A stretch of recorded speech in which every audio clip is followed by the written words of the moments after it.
It's about 5 a.m. on this Friday morning. My phone rings. I don't get calls at that time. Like, no, it doesn't happen at all. So my phone rings. I pick up the phone. Guess what? This is a lady I had just made a wedding dress for. And then she goes, Pearl, something is wrong. And at that point, this is what comes to my mind. I made this clothing some time ago, and maybe like we didn't notice it when I delivered it to her, but something wasn't right, and she just noticed it on her wedding morning. You don't want to be in my shoes. But then she goes, something just happened. I gave this dress to dry cleaners. It came back to me. It's damaged. We need to do something about this. And I'm like, how do you fix a dress that is damaged on the morning of the wedding? What a day it was. Like, you don't want to be fixing your dress on the wedding morning. Good thing is I could do something about it, and I did. But if you don't want to go through such a thing, or if you've destroyed your own clothing by your own self with your own beautiful hands, maybe when you are washing or ironing, you don't want that to happen again. So sit back. I'll be back in a moment to show you how to avoid it.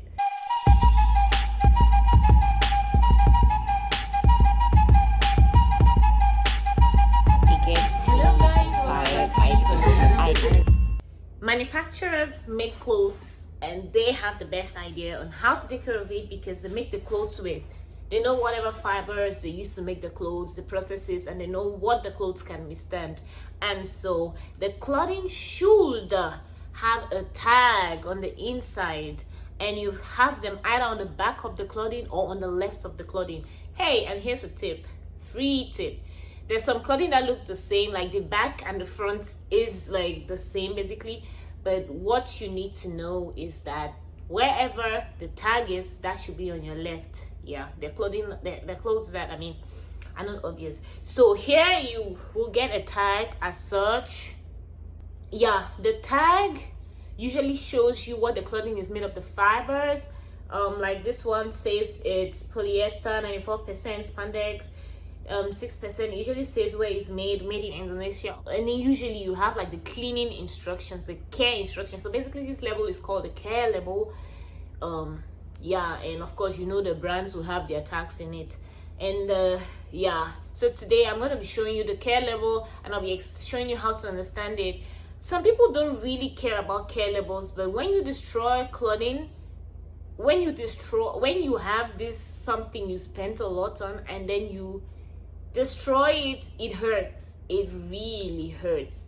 So that said, I'll just go ahead and I'm gonna like talk about the various symbols you can find on the care clothing. I would like to mention this though, on some clothing such as this particular clothing, it goes straight to the point. Dry clean only. It says, brothers, sisters, dry clean only. So the first that one of the first like you find on every clothing is going to be the washing instructions, and the symbol is going to look like a bucket with like water in it. It's going to talk about whether you should machine wash or hand wash. There's let me explain something about that. So in Africa, we hand wash everything, and then we dry clean that which we don't hand wash. And that is because, well, people are used to it.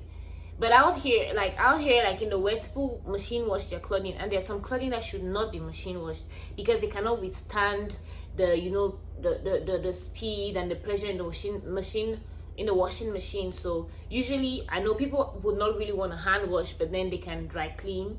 Yes, you can just go ahead and dry clean because like hand washing is a very strange thing to you who is out here in the West.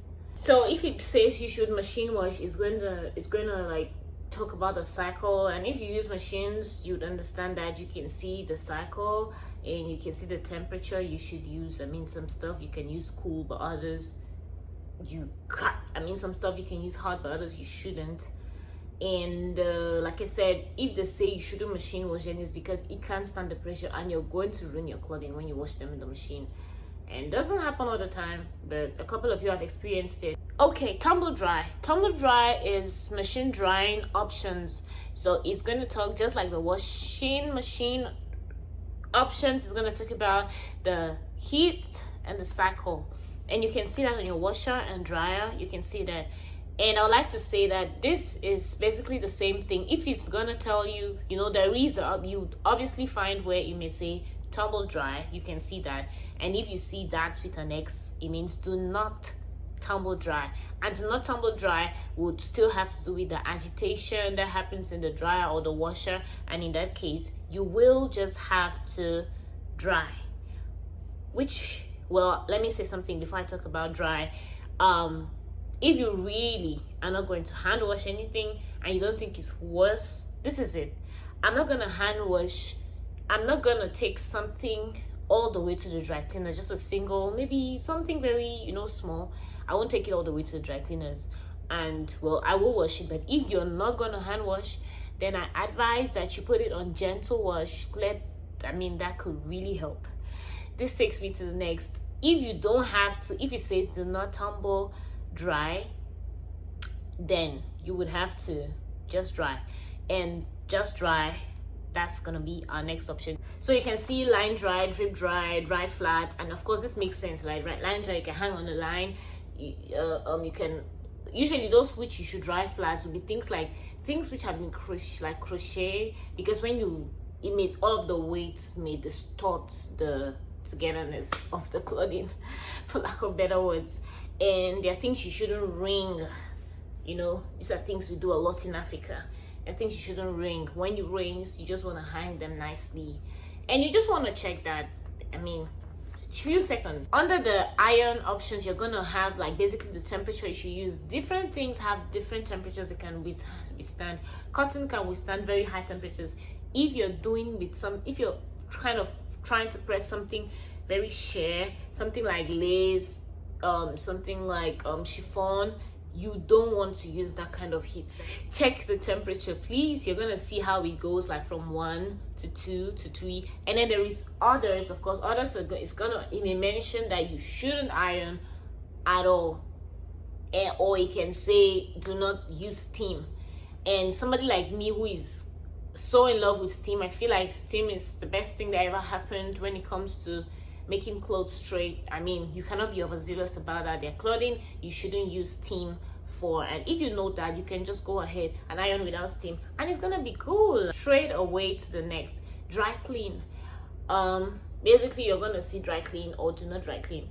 And when you see stuff like dry clean, like I had said before, it's because the machine cannot withstand, the clothing cannot withstand a sewing machine. I've been thinking of a sewing machine all day. The clothing cannot withstand the washing machine, the speed, the pressure, all of that. And also you may get, when it says dry clean, it may be to avoid bleeding, and bleeding is a major thing a lot of us deal with. I actually have this experience. My sister spends a lot of money. She makes a clothing for a couple. I think it's their anniversary or something.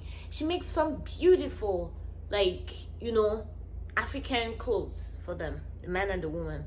And then you know how it is, because it was made somewhere, we think we should dry clean it, so at least it arrives them nicely, all of that. Guess what happened? We pick up those clothes from the dry cleaners, and the color, it was made with like some kind of print and white. The color of the print, it bled out and it stained the white. And then the person goes, we have to go back there, and they don't have any reasonable answer to give us. Like, oh my goodness.